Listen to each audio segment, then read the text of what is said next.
Вие сте с минутите на Подлупа на празника на любовта. Ще ви срещнем с двама приказни герои. Кои са те, вижте в следващото видео.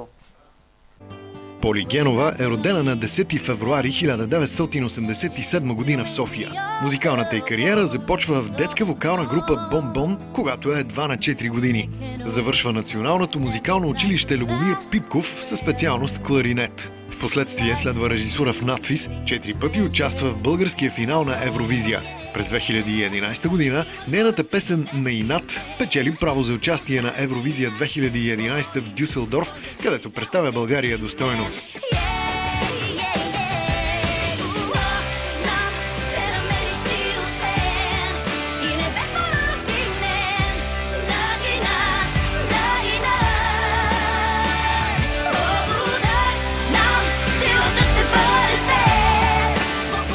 Днес, наред с успешната си музикална кариера, Поли се изявява и на театралната сцена в мюзикъла "Аладин".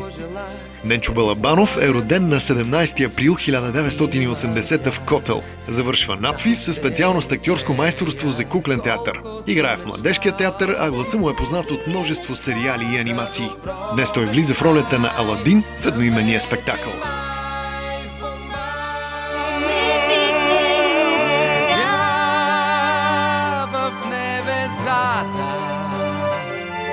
Не снимам сърце, а не половина. Вече няма те, вече няма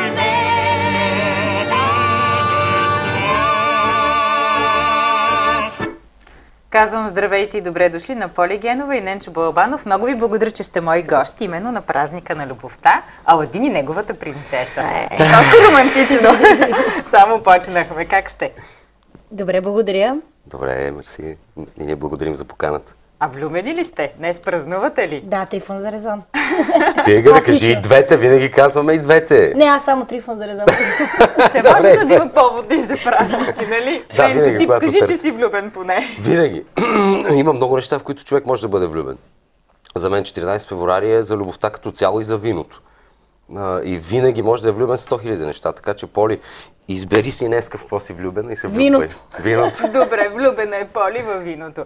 Утре се качвате отново на сцената с Аладин. Година и няколко месеца минаха от премиерата. Как се промени спектакъла? Поли, ти ми гостуваше когато малко преди началото. Да, малко преди премиерата. Така че сега сигурно има какво да ни разкажеш ново. За сигурност спектакъла вече е олегна, чувстваме се много добре на сцената, дори вече си позволяват някои от колегите импровизации. Умерени. Не зависи, обикновено Сега ще много разберем се смеем. колко умерени. Да, много се смеем отзад, като чувам разни такива неща, които се случват на сцената, естествено. Всичко е в рамките на това как се чувстват артистите, разбира се. Имаме много добавени неща, всеки от образите вече си има свой характер истински и всеки се чувства свободен да изрази по някакъв начин нещо друго, различно.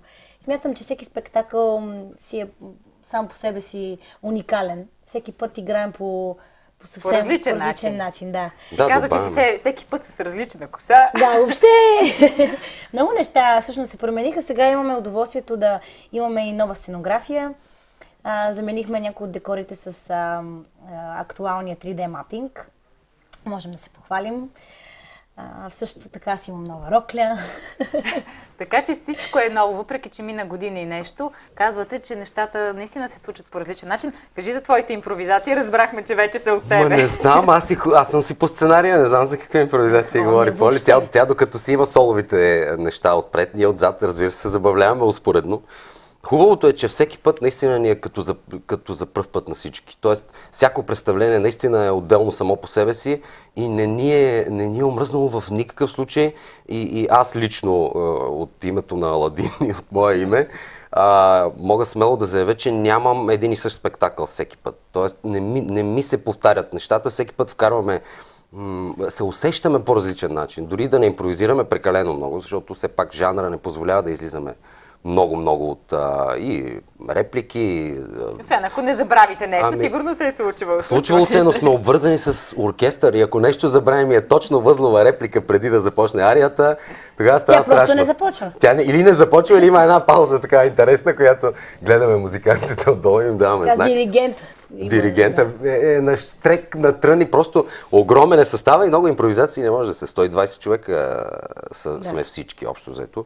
Вие го разказвате като нещо наистина много забавно, но сигурно и много сложно да участвате в мюзикъл. Сега през призмата на времето съвсем може да ми кажете. Екипа наистина е много голям. Говорим не само за главните артисти, които са на сцената, но и за балет, хор, който се появява. Въобще всичките тези хора, които се грижат спектакъла да бъде реализиран от звука, през осветлението и така нататък. Въобще много сериозна част от контингента е непрекъснато в някаква дейност по време на самия спектакъл. Нали? Няма някой, който да седи и да чака нещо. Да, от 100 и няколко човека всички са ангажирани. Много е динамично и смятам, че това може би е най-силната част на спектакъла, защото трудно вече се осъществяват въобще такива проекти. Ние сме щастливи, че участваме в нещо. Наистина, да. Имате и много публика и знам, че все по-млада публика. Кажете ми, кой ви е любимият момент от спектакъл? Имате ли си вече любим момент? Поклона, като излезе, като чуем тези хора. Те са много. Понеже общо взето сцените не сме само аз и той, кажем. Даже да не говорим, че ние имаме всъщност за първи път сцени заедно, чак на финала. Второ действие, след средата имаме общ диалог и така. Освен началото, в което имаме само едно зърване, което всъщност тогава се случва влюбването. Тоест, докато се оженим, имаме един много дълъг процес, който изминаваме едни такива премеждия, препятствия. Сега с новите HD проектори, с които е обновен на мюзикъл, отзад се проектират едни много интересни неща. Пещерата се срутват камъни, т.е. интерактивно. Случват се едни неща в движение, т.е. не е статичен декор по никакъв начин. И е много интересно. И за нас е ново. Да. Някаква част от диалога сега. Сещате ли се? Какво трябва да бъде? Това трябва да е нещо към... Аладине, как? Финалния момент. Финалния момент, може би той е много силен. Говорим за момента, в който той току-що е победил магиосника и изведнъж пада на земята. Умира. Дава вид, че нещата са върват към трагичен финал и аз се втурвам и казвам: Аладине! И влиза в този момент разказвач и каза: съжалявам много, но Аладин е мъртъв. И аз почвам да плача, много ми е тежко, при което в един момент просто се появява една ръка. И казва: някой да си е забравил кърпичката. А тя вече е в траур, почти че съм. Но да не взем да издадем целия финал с хората. Много интересно нещо е, че публиката наистина е много смесена. Интересно за мюзикъл е, предполагам, че някои хора не го знаят, които не са идвали, че той в никакъв случай не е само за деца. Тоест и за възрастни. Аз лично, където сме говорили за него, го слагам под някаква графа от 4 до 84. Някаква такава възрастова граница има. Защото и за родителите е много интересен, пък и като има много малки деца, случвало се, разбира се, да има деца по 4-5. Аз съм питал след това, разбира се, какъв процент деца възрастни е публиката. 50 на 50, не чуваме гък, няма: мамо, какво беше това, мамо, ама аз искам да тоалетна, няма такива. Всички са ангажирани и внимават страшно много какво се случва. Наистина много мащабно, пишно, много красива музика и това е най-сложната задача, да можете да ангажирате вниманието и на децата, и на възрастните хора. Аз предлагам да чуем част от песента "Духът е в теб". Чудесно. И продължаваме. Приказно живях, в облаци летях, но в миг разбрах, така не живея. Теб си пожелах, теб и твоят смях, щом имам тях. И сам ще успея, колко съм мечтал. Скоше всеки е мечтал за добро без край, за вечен май по май. Гледаме и слушаме "Духът е в теб". Успяхте ли да го откриете този дух? Той винаги е бил в нас. Въпросът е да можем да го предадем на хората.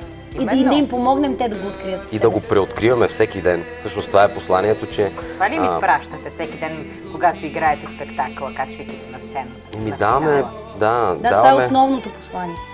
даваме надежда, особено на младите, защото за тях е важно да знаят, че духа, любовта, вярата, надеждата, всичко е вътре в тях, т.е. от тях излиза. Не трябва да го търсят във външни източници. Както обикновено се случва днес, знаете, Да. то ни е лесно като че ли да го търсим отвън. Отвън, да. В лъскавото, в модерното, в новото. Няма нищо лошо в тези неща, но истинските ценности, любовта, привързаността са вътре в нас. И е хубаво да се вглеждаме от време на време в тях. Дали ще ви видим в един дует? Така, слушайки тази ваша Освен песен. този. Освен, разбира се, този. Сега той... По арабска традиция Нещо друго. жената решава. Да, Давай, Коли, на теб се е паднало Кажи веднъж. ти вече сега правиш дует така или иначе, по нещо като фичеринг по-скоро. Не, че има проект. Фичеринг, да. Ами сега с Мага работим една нова песен. След малко ще видите и на Поли една с Дичо. Нейната нова песен, тяхната нова песен. Общо взето, говорили сме си на тази тема и се надявам в най-кратки срокове да го Много добре направим. ви се получава. Това, което виждаме и чуваме, така че трябва да ви видим. Отиват си гласовете. Сега като чувам, наистина Нали? има някакво... Не, Не, но ще стане. бе, ще Още стане. едно може да стане много хубаво, да. Горе-долу става, Да, хайде да, така да, да го да. кажа. Кажете ми, извън майтапа на музикалната сцена днес, какво и липсва? Какво трябва да се промени, ако щете? Така, това е много дълга тема. Трябва да тази. бъдат допуснати, според мен, на малко повече стилове, да кажем рок музиката, която в България има сериозни традиции. Смятам, че трябва да и се даде малко път. Аз лично от моя гледна точка мога да кажа колко трудно в момента би могла да се реализира една рок песен и как така малко вниманието е отместено и Защо? фокусирано само и единствено, да кажем, почти изцяло върху R&B и хип-хопа. Това са господстващите стилове в момента. Абсолютно вярно е. Смятам, На какво че- се дължи това?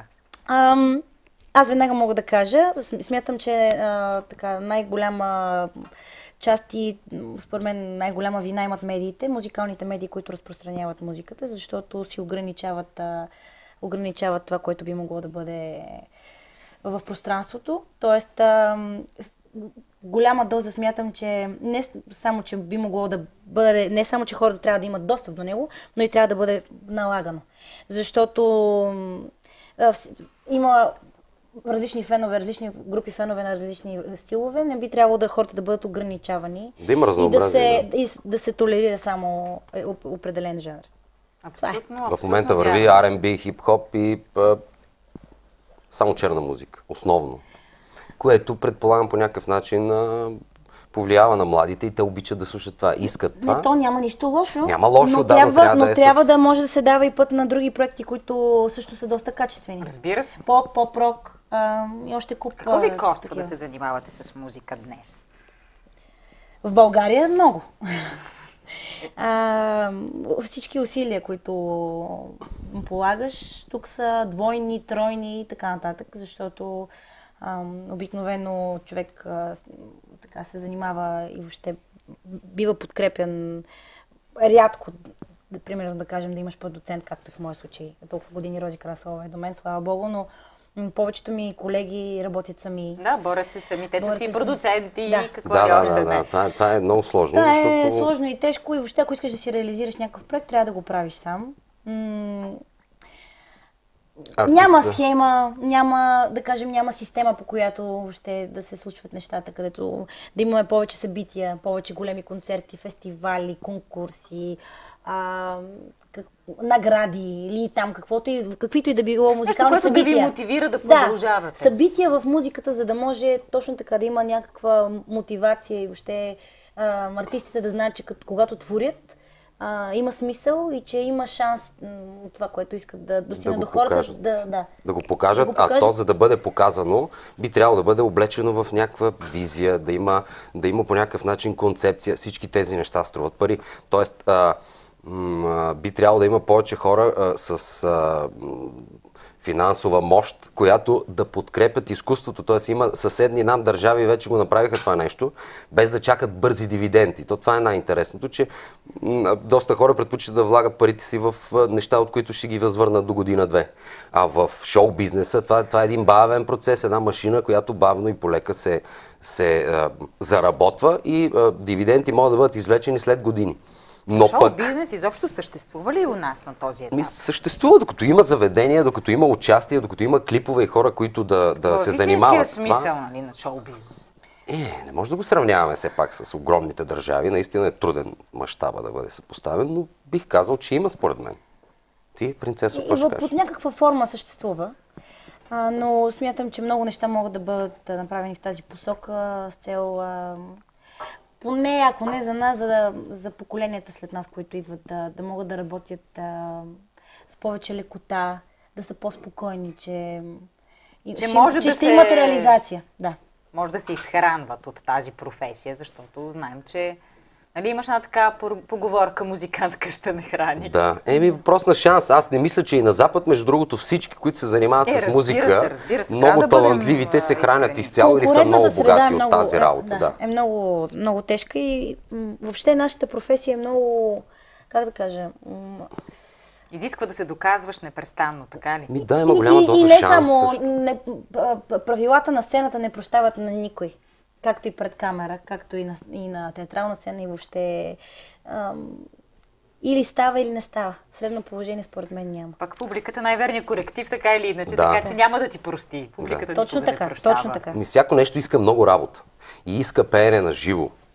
Пък и да можеш да пееш. Пък и да изглеждаш добре, пък и да танцуваш, пък и това са комплексни неща, особено при мюзикъла. Ние с Поли, мисля, че и при теб е така, за първ път се сблъскваме в такива големи роли в мюзикъл да имаме.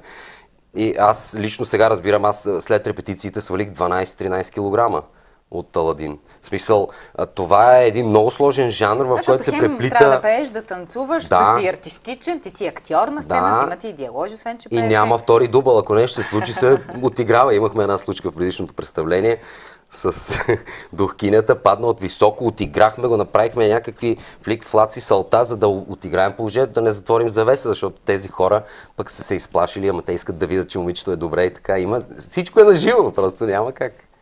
И понеже вече сме на финала, ще пуснем след малко за финал от твоята нова песен. Кажи ми, когато спечели този популярен музикален формат, това помогна ли ти? Даде ли ти повече самочувствие? Или, както казахме преди малко, трябва непрестанно вече, когато човек достигне някаква летва, трябва непрестанно да се доказва и доказва? Със сигурност ми помогна много, понеже беше и музикално реалити всъщност. И не само в професионален, но и в личен план някакси така. Човек, като има време да остане малко насаме със себе си, и много му се промени съзнанието. Промени ме в професионален план, защото имам възможността 3 месеца да разполагам със сцена и с невероятен екип, да работя, да експериментирам в различни жанрове, в различни образи, различни стилове. Въобще нещо, което в България почти невъзможно да се случи на артист в музиката. Така че съм много щастлива, че успях да стигна до края и въобще, че спечелих. Но смятам, че това ми даде ми много и от гледна точка на това, че се сближих с много мои колеги. Ето сега връзката, която с Дичо имаме в професионален план е прекрасна, защото се открихме някакси творчески. И времето прекарано заедно всъщност даде своите плодове и ето това е първият проект, който ние реализираме и песента се казва "Нека с теб". Така, да завършим. Предлагам, аз много ви благодаря за този разговор. И ние благодарим. Именно на празника на любовта сте тук в студиото. Очаквам ви с ваш нов съвместен проект в нов мюзикъл. Трябва да работите. Ние ви подкрепяме. Слушаме, благодаря. И изпълнявате и ви очакваме отново. Сега нека да чуем новата песен на Поли.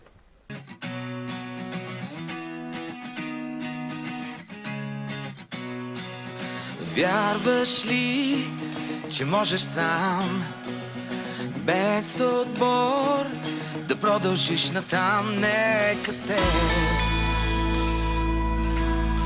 да бъде любовта, нека с нас да дойде любовта. Мислиш ли, че успехът е голям, щом на върха винаги си сам? Нека с теб, Нека с теб да бъде любовта, да бъде любовта, нека с нас, нека с нас да дойде любовта, да дойде любовта. прави любов, а не война. Спаси душата, не страха. Бъди човек, бъди